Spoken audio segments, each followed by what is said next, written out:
Annie from Riding to Health, and this week we are looking at gym contracts.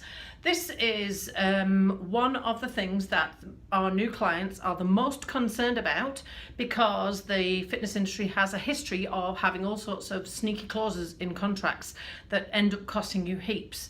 So our question this week is why you need to read the small print in your gym contract.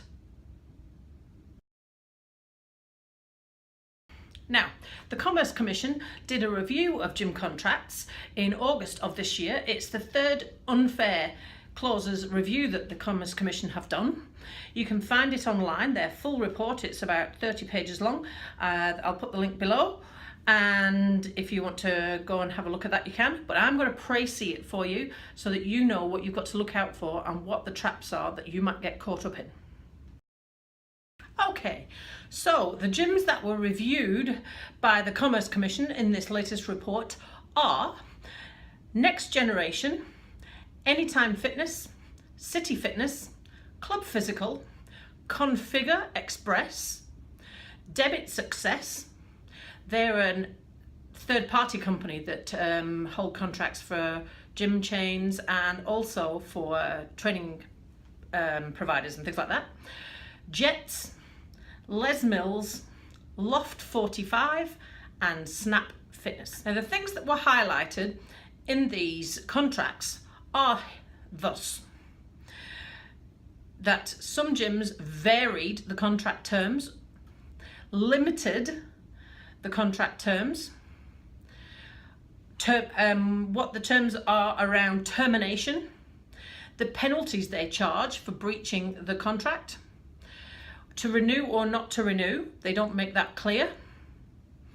When your contract term is up, whether they're going to carry it on or whether they're going to contact you, that sort of thing. Some of them were varying the upfront price, so not everybody was paying the same as everybody else. And some gyms were varying the goods that they offer during the terms of the contract. Some gyms were also assigning the contract to a third party without the customer's consent. For example, Debit Success is a third party that holds some gym contracts. If your contract is moved to somewhere else, they thought fair practice was that you should be contacted to tell you that that's what they're doing, and not all of the gyms were doing this. And then this is what the Commerce Commission have suggested has to be changed on the gym contracts. They wanted to limit the length of the contract and the amount that you're being required to pay up front at the start of your contract. They wanted the gyms to make the costs very clear, make the minimum period on your contract very clear, and tell you what happens next after your minimum contract has ended. Will it auto-renew, or will you have to manually tell them what happens at the end? And they wanted them to shorten the notice period. A lot of the gyms, the notice period was 30 days. I do know some locally that are longer than that, because I've seen people advertising on Facebook to try and sell the remainder of their gym contract because they can't get out of it. Now that's not fair. They are suggesting that the gyms make the notice period 7 days rather than 30. And they want them to make it clear in the contract what happens if the gym changes their services or if the gym changes their location. The last thing they wanted the gyms to make clear was what the gym's right was to cancel the contract and what costs are going to be incurred with that, both from the gym's point of view and from you, the customer's point of view. Some gyms also mentioned that you have to abide by club rules, and they weren't sure what the club rules were. So the people that were reviewed, those gyms that I listed earlier, their club rules were reviewed to make sure they were fair practice as well. What the Commerce Commission found in general was these things they thought were unfair in the contracts that they reviewed: the duration of the contract, the cancellation terms for the contract, the amount of time you had to give, and the termination fee to get out of that contract, that some gyms were excluding members, and varying prices without explanation. Now I just want to talk for a moment about what we do at Riding to Health. We are a member of REPS, the Register of Exercise Professionals. That means the business is registered with REPS and we get audited, and all of our staff are registered with REPS. So that is an organisation that's voluntary, that monitors and audits how much professional development is done by the trainers each year to make sure that we're staying up to industry standard. This is not compulsory in fitness, although I believe it should be.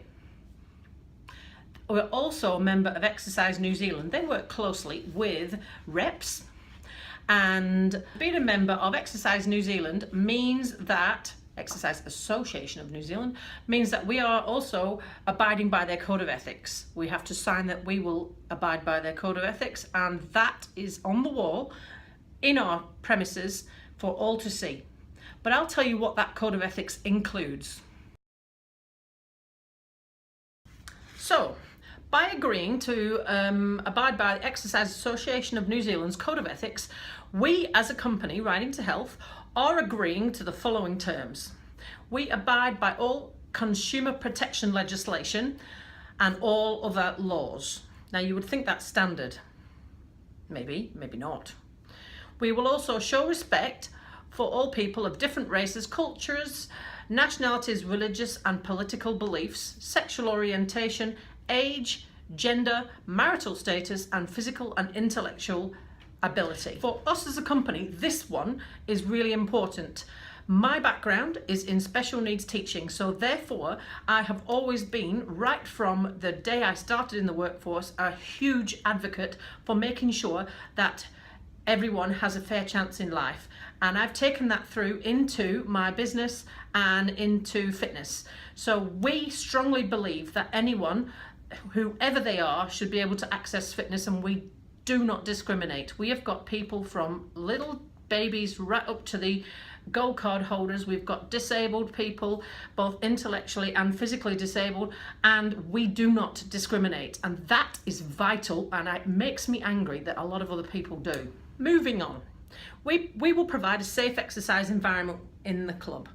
Now that is also backed up by our friendly accreditation, which was given to us by Invercargill City Council. We had to pass some of their criteria in order to be accredited as a family-friendly business, which means that this fitness establishment is the first one in Invercargill City to have this accreditation, and we are family-friendly. So there is nothing dangerous for children in this building. I don't think there's many machinery-based gyms that could say the same thing. Number 5, we will ensure that all staff involved in exercise demonstration are registered with the New Zealand REPS. Now I said that at the beginning. The two things go side by side. That isn't compulsory either, and I just don't know why not. Because the industry is so unregulated that you might have a personal trainer that isn't actually even qualified, and no one is checking that. You wouldn't go to a doctor that's not qualified. You would hope that your teacher of your children in school is qualified. So why should the fitness industry not be regulated in the same way? You tell me. Carrying on. We will ensure all members are pre-screened for medical conditions before the exercise commences. We will be continually committed to upgrading the professional development of staff. That goes with the REPS, like I said to you before. We will not make any false claims with regards to any of the products or services offered by our club. We are straight up and down, and we tell the truth. We will not use any deceptive or high pressure sales tactics. It's always been my belief that I can't make you come through the doors. When you get here, I can help you. 110% I'm sure I can, but you need to get yourself here first. We will not ask for payment in advance for memberships any longer than 15 months. In fact, we will not let anyone sign a contract that's longer than 16 months. No, wait, 18 months. We don't let anyone sign a contract with us that is longer than 18 months, because we don't feel that a contract term commitment of that length is fair any longer than that, because you have no idea what's going to happen in the future. We will deliver what we promise. We will operate the club in a manner which maintains and enhances public's perception of the health and fitness industry. We will respect privacy and never pass on any information given to us to any third party without your permission. We extend that also to testimonials and photos and videos of classes. We ask for permission of all of those before they go on any social media, and anything you see on social media has had permissions, and we've got a whole raft of other people that also come that haven't given permission, but that doesn't make them any less a person, and it also doesn't make them any less successful as a fitness individual. Now, this code of ethics is on display on the door, by the door on the way in, and it looks like this. Our rules are also on display on the front desk, and they look like this. We hide nothing. So our contracts, which are underwritten by Exercise Association of New Zealand, are available to read on our website. We don't charge you massive fees for getting out of a contract. We only require 7 days notice, and that can be by text or email. We don't make this complicated. And if you're going on holiday, we will allow you to freeze your membership whilst you're away, because why should you be paying for something that you can't access? Also in our contract, it states that we will not change the price during your minimum contract term, and if we need to make any changes to the membership, that we will give you a month's notice. So let's review. Why should you read the small print from your gym membership contract? Here's why. Because the Commerce Commission have found that a lot of gym contracts have the following things. These are the things you need to look out for. Unfair contract terms, i.e. too long. Cancellation fees, the terms for a cancellation being too long. Price variations without notice. Referring your contract to a third party without notice, varying the goods that are offered, and penalties for breaching the contract. Like I said, all of this is available online that you can read, and you can read the whole statement from the Commerce Commission and what they have asked those clubs that were involved in the research to do. That's available online.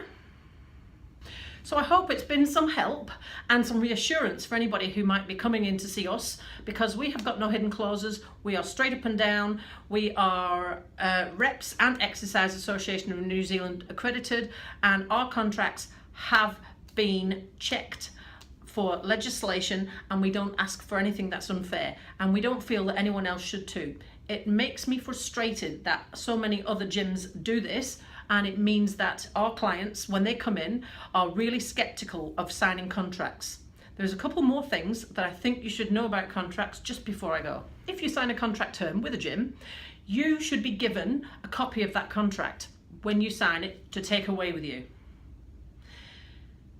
You might also be asked to sign a direct debit mandate. There's a few things that you need to know about that too. The direct debit initiator, that is the company, i.e. me, we have to have legislation in place to support our debit collection. We are not allowed to vary the amount that we debit you by without giving you notice.